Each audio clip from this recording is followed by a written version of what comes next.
सभी का स्वागत है आज की बाइबल स्टडी में। जो आज का मेरा टॉपिक है वो है प्रार्थना के बारे में।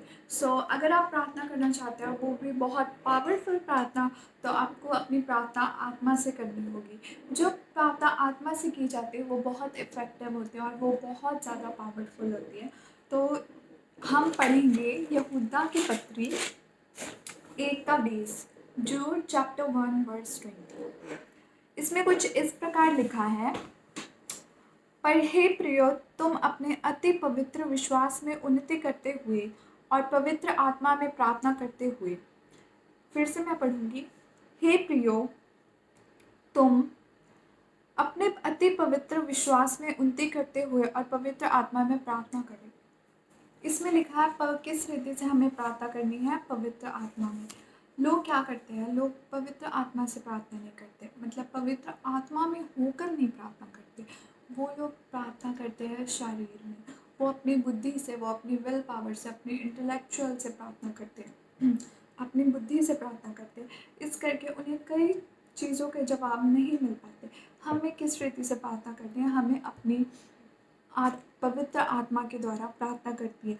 लोग अपनी प्रार्थना करेंगे, अपने पैसों के लिए प्रार्थना करेंगे, अपने इमोशंस के लिए प्रार्थना करेंगे, लोग अपनी सब इच्छाओं के लिए लोग प्रार्थना करेंगे। और वो प्रार्थना इतनी 2-2 घंटे 3-3 घंटे प्रार्थना करेंगे, इतनी इफेक्टिव इसलिए नहीं होती क्योंकि वो प्रार्थना आत्मा से नहीं कर पाते।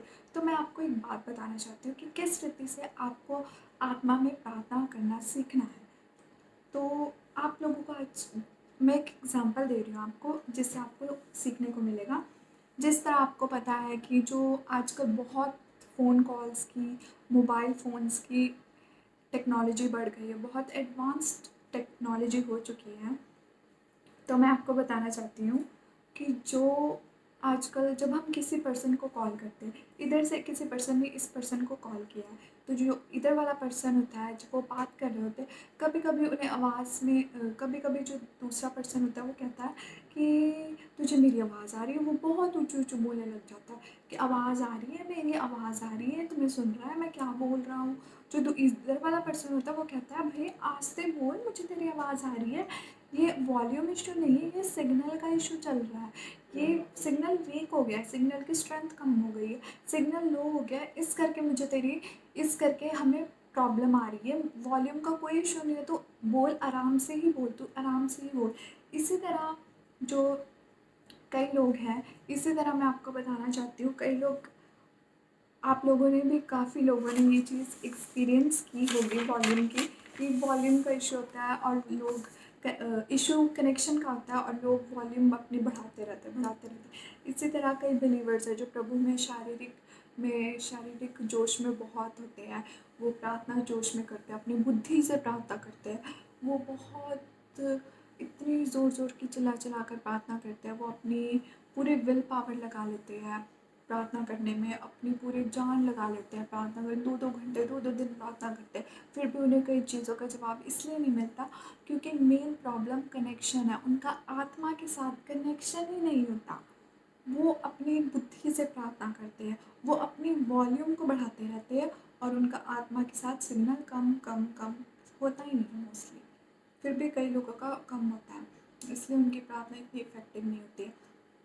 तो मैं आपको बताती हूँ, आप जहाँ पर बुद्धि फेल होती है, जहाँ पर इमोशंस फेल होते हैं, जहाँ पर विल पावर फेल होती है, जहाँ पर कार्नल इफ़ेक्ट्स फेल होते हैं, कार्नल इफ़ेक्ट्स मीन्स शारीरिक इच्छाएं फेल होती है, जहाँ पे शारीरिक बल फेल हो जाता है, वहाँ पे क्या हम, अगर हम ये सब चीज़ें जो मैंने कही ये सब भी लगा दें ना अपनी प्रार्थना में, फिर भी वो प्रार्थना इतनी पावरफुल इफ़ेक्टिव नहीं होगी। क्यों नहीं होगी? क्योंकि बाइबल में लिखा है, ना तो बल से ना तो शक्ति से, ना तो बल से ना तो शक्ति से, परंतु उसकी आत्मा के द्वारा। सिर्फ उसकी आत्मा के द्वारा ही हमारी प्रार्थना पावरफुल हो सकती है, सिर्फ उसकी आत्मा के द्वारा। तो हमें सीखना होगा। तो इसी के द्वारा मैं आपको बताती हूँ कंक्लूजन में, एक लास्ट सारांश में आपको ये देना चाहती हूँ कि हमें अपनी वॉल्यूम को कम करना है और कनेक्टिविटी को बढ़ाना है, अपने कनेक्शन को, सिग्नल को सही करना है हमें, ताकि हमारा सिग्नल बढ़े और हमारी वॉल्यूम कम हो। जब सिग्नल बढ़ेगा अपने आप जो हमारी इच्छाएं हैं, जो हमारी नीड्स है, वो अपने आप पूरी होती जाएगी। जिस जिस जिस तरह आपका उसके साथ, आत्मा के साथ कनेक्शन हो जाएगा, आपकी ज़रूरतें अपने आप पूरी हो जाएगी। आप परमेश्वर को, आप पवित्र आत्मा को कहें कि पवित्र आत्मा तो मुझे गाइड कर, अपने आप को सरेंडर कर दे, अपना बुद्धि से प्रार्थना न करें, अपने शरीर का बल से प्रार्थना न करें, अपनी सब अपने आप को पीसफुल रखें, अपने आप को रिलैक्स्ड रखें, उससे प्रार्थना करें, उससे कहे प्रभु मुझे गाइड करें, पवित्र आत्मा गाइड कर, उसकी सुने, अपने आप का पहले कनेक्शन बनाए, उसके बाद प्रार्थना करना शुरू करें।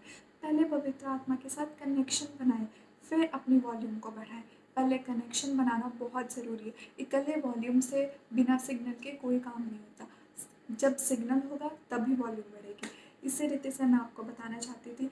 तो आप उस पर विश्वास रखिए, विश्वास इस चीज़ का रखिए, विश्वास इस पर नहीं हमने रखना कि हमारे अंदर एबिलिटी है, हमारे अंदर इतनी ताकत है, हमारे अंदर इतनी पावर है कि हम अपनी प्रार्थना को कनेक्ट कर सकते हैं पवित्र आत्मा के साथ। हमें विश्वास इस चीज़ पर रखना, हमें ट्रस्ट इस पर करना है। पवित्र आत्मा में इतनी एबिलिटी है, पवित्र आत्मा में इतनी ताकत है कि वो मेरी प्रार्थना के साथ कनेक्ट हो सके। ठीक है, तो इस रीति से मैं आपको बताना चाहती हूँ कि आप अपनी प्रार्थनाओं में पवित्र आत्मा में रहकर प्रार्थना करें, परमेश्वर के साथ कनेक्टेड रहे। सभी को बहुत बहुत आशीष मिले इस वचन के द्वारा। Shaloms, God bless you all, thank you.